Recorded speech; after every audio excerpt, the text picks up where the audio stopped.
உலகை எழுப்பும் ஞாயிறு அங்கே குடியிருப்பான். அவன் ஆனை முகத்தனின் அடியவர் மனத்தில் ஒளியாய் வந்து கொலுவிருப்பான்.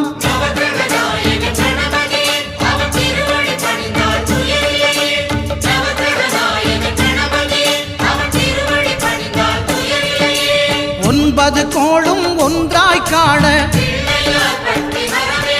அங்கு கற்பகம் என்னும் கடவுளின் மெய்யில்